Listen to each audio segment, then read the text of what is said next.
Il-votazzjoni biex ikun ikkonfermat Lorenz Gonzi bħala kap tal-Partit Nazzjonalista bdiet fil-11.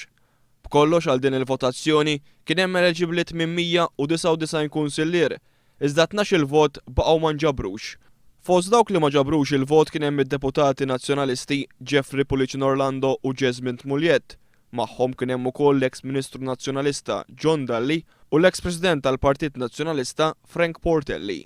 Fl-istess ħin One News huwa infurmat li f'attentat mit-tmexxija tal-Partit Nazzjonalista biex Lorenz Gonzi jkun ikkonfermat kap tal-partit, apparti minn pressjoni kbira li saret il-ġimgħa filgħaxija biex madwar 200 kunsilliera li kienu għadhom ma ġabrux il-vot tagħhom jagħmlu dan, saħansitra nħareġ minn tal-anqas vot wieħed lil persuna li kienet iddikjarat li rreżenjat mill-partit.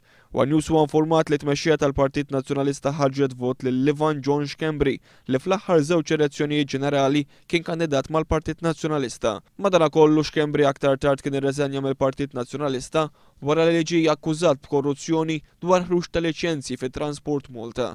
Minkejja dan iżda xorta nħarġlu vot biex ikun jista' jikkonferma lil Lorenz Gonzi bħala kap.